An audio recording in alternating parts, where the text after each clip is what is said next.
Hi, Vishwas. How are you? Hi, sir. I'm good. How are you? I am good. I'm good. Long time, huh?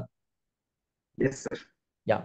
Okay. So for viewers, Vishwas is one of my students from 2016-17. He is currently working as a senior program manager at Aperio Retail, uh, which is one of the largest electronics sellers in Amazon.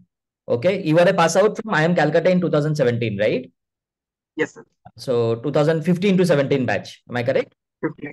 Yes, sir. 2015 to 17 batch. Okay. And you have done your BTech from JP, and after that have Yeah, worked 3 years before you went to IIM Calcutta. yeah, that's correct. Perfect. Okay. So this is this as you know that this session is for people who are aspiring to go to IIMs this year and next year. So they have a lot of queries, and we have gathered those queries, and we are asking the achievers about how they feel about these queries and etc. So when we shared your profile with people, one very common question that came from a lot of people was that you worked for 4 years before you joined IIM Calcutta. Okay. Yes, yes. Generally in India, people work for maximum 2 years before they join. Many people join as fresher. Okay. Hmm. So two questions. One, why is that? And two, was it worth it? Okay, okay. So, sir, it's like after BTech, during BTech only, I wanted that I want to get into management roles. So I knew that I had to do an MBA eventually. So I started giving CAT, taking CAT when right after BTech only. But yeah, I did not get a good score initially.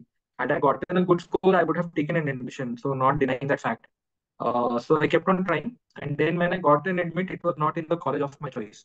So ideally, what people do, like 2 to 3 years of work ex, is what I would have personally wanted. I was a little on the higher side. But having said that, I don't think it was a disadvantage to me.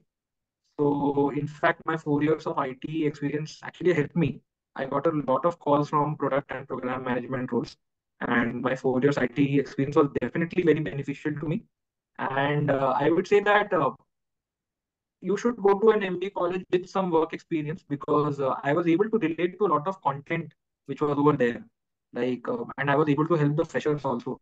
So I feel that that is important.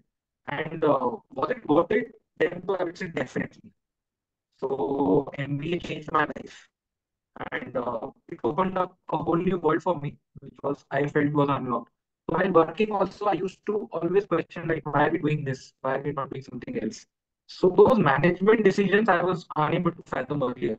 I used to talk to my manager about how we are getting the work that we are getting. I used to be a coder.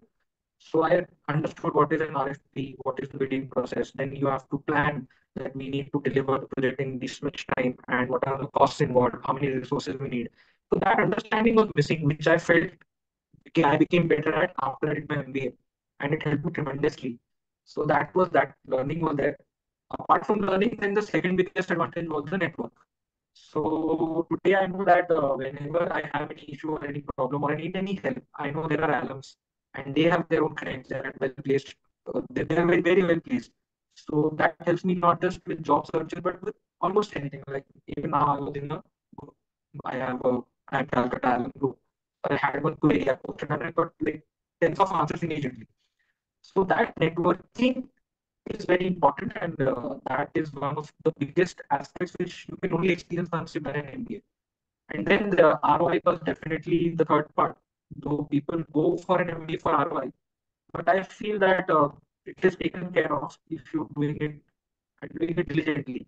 So that also helped me. So I was in a IT job where I wasn't paid much, but now I got a big jump post that. So yes, for me it has definitely been beneficial. Yeah. So ROI is actually an after effect of the learning that you have. That is the Yes, other side absolutely. that people need to have. Yeah. Perfect. So, while we will talk about your job and etc., but most of the people would want to learn that you actually tried it for 3, 4 times. right? And you are not getting, so it is very easy to get demotivated if you have not got it the first time, the second time, the third time, and etc. But you did get it in the third or the fourth time. So two things. One, how did you keep on preparing? And how did you keep yourself motivated during that period? Second, yes, for CAT preparation, what are the things that should be kept in mind while targeting the B schools and etc.? Okay. So, like I said, first time I didn't have a good score. So I knew I had time in hand. But during the third time, I believe I got a college which I was not very satisfied with because I personally felt that I could do better. So I was little confused whether I should go for CAT again or continue in my work ex because they were offering me an on-site opportunity at that time. But like I said, that I wanted to understand like what goes into the decisions of a manager. So I was very in awe with my project manager and how he was leading us, how he was planning the entire team, and how we always had work to do. So I was very interested in this. So I knew that I wanted to do an MBA because I wanted to be in that position. So for me, that was the primary motivator. So that kept me going on. And I would say that it helped that my basics were strong. So it helps that you need to have good teachers, good mentors. So teacher like you and Ankur sir, and Krishna sir, all these teachers were there. So it helped me lay a very good foundation. So my basics were strong. So that really helped. Then I would say that once your base is covered, then you need to start testing yourself. So mocks come into picture. So mocks is very important. So I remember when I started giving mocks, my preparation was not 100%. I used to feel that whether I should start taking mocks at 70, 75%, 80% prep, or I should wait till 100. So it helped that, again, I contacted few of my seniors and few of my batchmates also, how they were doing. So they said that start giving mocks during, so this would be around May, April, May when I started giving the mocks. So I realized what needs to, how you need to fine tune your preparation and what uh, where I'm lacking. So it kind of gave me a SWOT analysis, what my weaknesses were, what my strengths were. So I started focusing more on my weaknesses because that gave me a cushion of time. Like I was in November, so I had good 4 to 5 months to focus on my weakness and keep working on my strengths also. Had I taken up mocks later, I wouldn't have been able to give time either my strengths or to my weakness. One of them I would have missed out. So giving mocks is very important once you have covered like 60, 70, or even 80% of your course material. And mock analysis is very important. So I used to like dedicate 2 hours to mocks just giving the test. I used to give an entire day analyzing the questions. And I used to analyze each and every question. So I was not only focusing on where I went wrong, but I also used to focus on where I was right, whether I could shave off some time, did I miss any shortcut, or was my method the correct method, or I got it by fluke. So I used to read each and every question and the solutions that were provided. So that is something which is very important. Then once you have given your mocks and you're ready, give your examinations and all, then I would say that you need to immediately start with your GDP. So I remember that even when I didn't have a good score first time, I joined GDP right away because I knew that preparation won't go for waste. It will only help me in the next year. And GDPI is more about your current affairs, what going on in the world, and about you yourself. So that knowledge will help you in the next year also, like what happened last year, and your personal preparation, like what are your own personal strengths, your weakness, what is your view of the world, those mock interviews. So yeah, that would be my modus operandi for my suggestion for those who are attempting that this year. Okay, so one very important point that you said was that we really need not wait for getting a call to start your GDPI preparation because that might be too late. I Yeah. mean, generally, after you get the call, the CAT results come out, you don't get more than a month or even sometimes Yes. for the real interview or the real process. So therefore, that is, I mean, that is equally important and equally tough. If yeah, it's like so. I would say, sorry to interrupt you. That is the easy part. because the calls will come only to those who have cleared that cutoff, 99, 98 percentile. So now you are competing with the best of the best. So now GDPR prep becomes even more important. Got it. Perfect. Perfect. And last question to you. How was IIM Calcutta life? How did you enjoy the 2 years? Me being from XLRI, I will always ask how was the XL IMC meets during that Yeah. time. Yeah. Some words about the So MBA, I would say, was the best 2 years of my life so far, and I've been married, so quite in the world are in contention, the best years of my life. But hands down, if I was given a chance to relive that 2 years, those 2 years, I would do it. No questions asked. So I made good friends. I made friends for life, and I learned a lot during those 2 years. Thing that I was always bad at was vlogging. I used to always wing it, but I realized that hard work, what it means, and how to work under crunch timelines. So that helps me in my work. So there will be times, and most of the time you will be pressed for time. So MBA teaches you that how to do a lot in a very less time, and again, it has to be cost effective. And now that I am in a senior management position, I understand how my decisions affect not just me, but it affects my juniors also. And it can be life changing. Your small decision, it can be life changing decision for someone else. So yes, MBA taught me a lot about that, and IIM Calcutta is a very good place to be at. Uh, One thing which we pride ourselves upon is the alum network that we have. It's a very strong alum network, and people are always ready to help you out. And I feel that is one thing that other colleges lack. I've heard that from different people from different institutes also.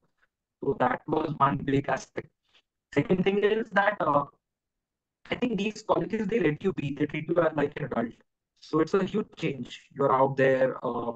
In engineering, you're still treated as a kid. There are a lot of restrictions, but there people don't care. They don't care what you're doing because you're responsible for yourself. And the teachers realize that, everybody realizes that. So that independence, that taste of independence is first for many people, especially freshers. So that is again a good feeling to have. And the IMC Excel mate.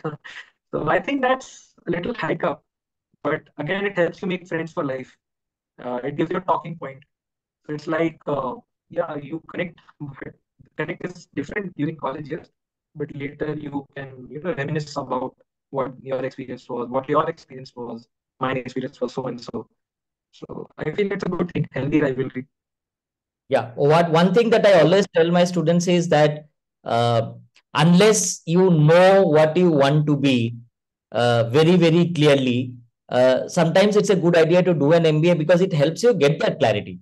So unless you want to be Absolutely. a cricketer or a doctor or something like that, which you are 100% clear and you know the way, if you are feeling slightly, confused in life after your graduation, then sometimes the MBA helps you to decide your career path. That's what I have felt. I will agree that. In fact, I have a very good friend who wanted to get into finance. Like she was crystal clear that I will be in finance. But once she joined Calcutta, she loved marketing, and today she's into marketing. She got day zero calls from good finance companies, and she rejected them. She was so that shift was incredible for her, and she's loving what she's doing. It probably might not have been doing finance. So MBA does open up your horizons, gives you a lot of options. You learn to appreciate different aspects of a company. Like people, they always make fun of HR, but in MBA, you understand what are the nitty-gritty of an HR. A lot of financial planning is also involved with the HRs only. They only decide your pay and everything. So it's not Yeah, an easy I job. remember my days when I was doing HR. Somebody had told me that you will not require any maths while doing HR. There was enormous amount of maths in HR. So I mean, so it's not at all true. I mean, the myths Absolutely. go around. Yeah. Absolutely. Yeah. Thank you, Vishwas, for sparing the time out and talking to the aspirants. We will keep on reaching out to you. Uh, Definitely. people need some advice and etc. Especially on 26th of November, it is CAT, and immediately after that, people will require a lot of GDPI advices and etc. So we will reach out to you and we will tell you to give some of the gyan that you have learned in the last few years, so that the students get benefited out of your knowledge. Definitely. Thank you. Thank you very much for coming here.